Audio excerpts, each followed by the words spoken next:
임종석 실장이 거기 출마 못할 수도 있겠던데요. 이재명 대표의 민주당이 뭔가 정신 차리고 운동권 특권 정치를 종식하려는데 동참하려는 줄 알았어요. 그게 아니더라고요. 운동권 특권 정치조차도 만족 못하고 개딸 정치를 하겠다는 것 같던데요. 거기다가 자기 사람 밀어넣고. 이재명 대표가 이끄는 민주당은 이번 총선의 목표가 이재명 대표를 지켜줄 사람들끼리만 아주 소수 정예로 모이겠다는 것 같아요.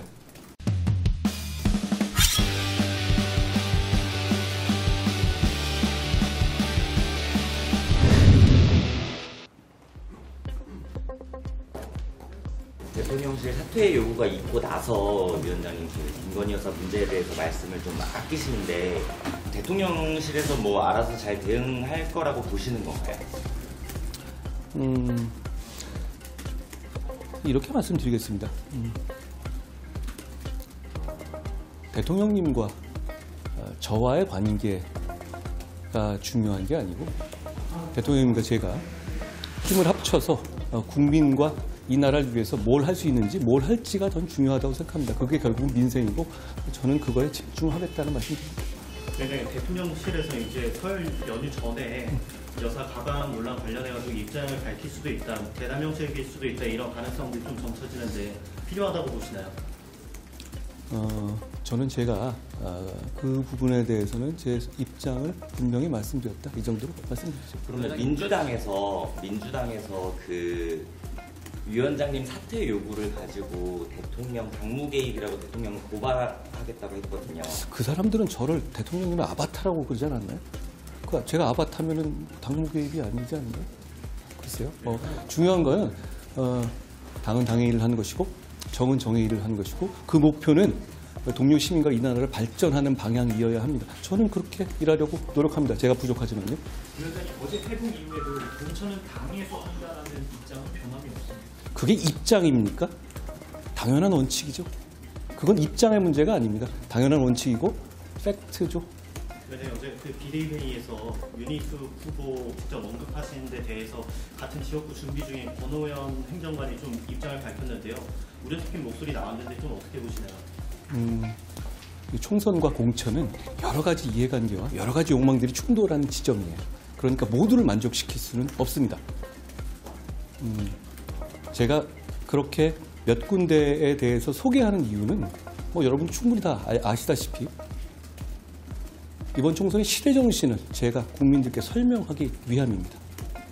윤희숙과 임종석 중에 누구를 선택하는 것이 맞느냐. 윤희숙과 정책통인, 경제정책통인 윤희숙과 운동권 원투인 임종석 중에서 누구를 선택하는 것이 이 나라와 동료 시민을 위해서 맞는 길인가? 라는 한마디가 제가 이게 운동권의 과거 어떻게 했고 뭐가 이렇게 주저리 얘기하는 것보다는 훨씬 더 선명하고 국민들께 설명 잘할 수 있는 부분이 아닌가요? 저는 국민의힘의 대표로서 이번 총선에서 시대정신이 무엇이라는 점, 그리고 우리가 보는 관점이 무엇이라는 점을 잘 설명할 임무가 있는 것이고, 그러기 위해서 가장 효율적인 방법을 앞으로도 계속 생각하고 실천할 겁니다. 그리고 참고로 말하면 저는 윤희숙 의원하고 개인적으로 전혀 모릅니다. 그분이 평소에 저에 대해서 좋게 말하고 다니는 것도 않던데요.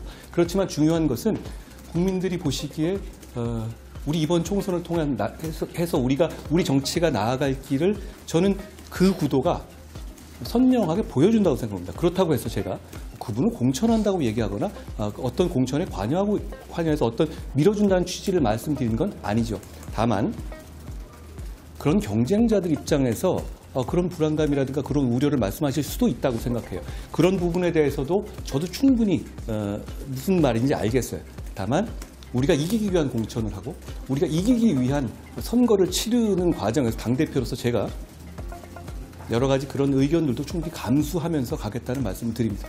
위원장님, 임종석 현장에 같은 경우는 경제 폭탄의 주범이 윤석열 정부라면서 위원장님이 사과를 고의를 해야 된다 이런 말을 했는데 그게 무슨 맥락이죠? 그게?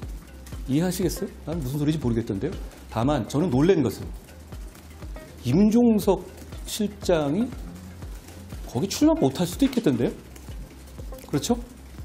저는 그래서 이재명 대표의 민주당이 뭔가 정신 차리고 운동권 특권 정치를 종식하려는데 동참하려는 줄 알았어요. 그게 아니더라고요. 운동권 특권 정치조차도 만족 못하고 개딸 정치를 하겠다는 것 같던데요. 거기다가 자기 사람 밀어넣고.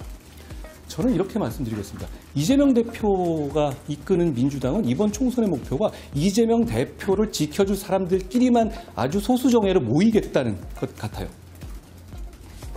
우리 당은 반대입니다. 자유민주주의에 찬성하는 입장이라면 다양한 생각을 가진 많은 분들이 모여서 국민들의 삶을 개선하는 것이 우리의 목표입니다. 그 차이를 국민께서 저는 알아봐 주실 거라고 생각하고 그 차이를 선명하고 알기 쉽게 그리고 국민들께 설득력 있게 설명하는 것이 이 당을 이끄는 저의 임무라고 생각합니다. 저는 놀랐어요. 임종석 대표가 못 나오실 수도 있겠던데요. 그런데 더 악화되는 것이죠. 그게 오히려 그것보다도 더 이유가 하나잖아요. 이재명 대표 모든 것에 민주당의 모든 지금 민주당 주류의 행동과 말은 이재명 대표라는 사람만 하나만 딱 놓으면 모든 게 다 해석이 돼요. 과한 해석입니까? 전 그렇지 않은 것 같은데요. 그리고 한 가지 더 말씀드리죠. 지금 선거가 70일 남았습니다. 그런데 선거구제를 정하지 못하고 있죠. 누구 때문입니까? 이건 의견이 아니라 팩트죠. 민주당 때문이죠. 자기 스스로도 결정하지 못하고 있다고 하죠. 이유는 뭐죠? 두 가지 아닙니까? 이재명 대표가 비례대표로 나오고 싶다는 것. 그렇죠? 그리고 두 번째. 소위 말하는 이재명 대표 주위에 있는 진영에 있어서 몫을 나눠 먹기 쉽게 하려는 것. 이 두 가지 니즈가 충돌하고 있는 거잖아요. 이게 아니라고 말할 분이 있으신가요? 그런데 왜 국민이 그런 눈치를 봐야 하는 거죠? 지금 70일밖에 안 남아있잖아요. 그런데 왜 국민이 민주당의 눈치를 봐야 하는 겁니까? 민주당이 국민의 눈치를 보지 않고요. 저는 정신 차리라고 말씀드리고 싶습니다. 그리고 부끄러워해야 한다고 생각합니다. 그런 분들만 이재명 민주당의 주류로 모이는 겁니까? 아니면 그 자리에 가면 그렇게 되는 겁니까? 저는 이해하기 어렵습니다. 그러면 대표님, 위원장님 혹시 그러면은 앞으로 유니스 후보처럼 이 특정 지역에 대해서 이렇게 후보자를 얘기하실 생각이 있으신지 좀 알고 싶습니다. 저는 국민의힘의 당대표 역할을 맡고 있죠. 우리가 승리하기 위한 범위 내에서 제가 우리의 어떤 지향이라든가 시대 정신을 말할 수 있는 후보를 얘기하고 소개하는 게 안 되는 겁니까? 그렇지 않습니다. 제가 그렇다고 해서 그분을 반드시 공천하겠다고 말하는 것도 전혀 아니고요. 그러니까 그 점을 이해해 주시기 바랍니다. 그러면 공천이 확정되기 전까지 제가 판사처럼 가만히 있어야 된다고요? 그런 정치는 국민에 대해서 설명을 드리는 역할을 배제하는 것이잖아요. 그리고 과거에 그러지 않아왔습니까? 그럼 민주당은 그러지 않을 겁니까? 저는 그렇게 생각하지는 않습니다. 다만 아까 말씀드린 것처럼 그런 식의 우려를 가지신 분들의 마음도 제가 감수하겠다라는 말씀을 드립니다. 하나만 더 여쭐게요. 안 그래도 공천 관련해서 불공정함 없게 직접 챙기겠다는 말씀도 한번 하셨었는데 오늘 이제 라디오에서 홍문표 의원이 나와서 충남 예산에 대통령 깃발이 남용되고 있다. 어디에서요? 예산에요. 강승규 전 수석님 나오는 곳에서 이제 어떤 그 대통령의 이미지나 이런 것들이 소비되고 있다라고 하면서 공식적으로 문제 제기를 좀 하셨는데요. 그 부분에 대해서 좀 챙길 의향이 있으신지. 총선은 아까 말씀드린 것처럼 굉장히 다양한 욕망과 이해관계가 충돌하는 지점이에요. 여러 가지 말이 나올 수 있죠. 그렇지만 진짜로 그런가요? 저는 그렇게 생각하지 않는데요. 위원장님, 여당 대표로서 오늘 정부에서 이태원 특별법 제2호가 제가 오늘 너무 많이 한 것 같아요. 10분이 넘었네. 올라가는데 네. 당의 입장 좀 말씀해 주시죠.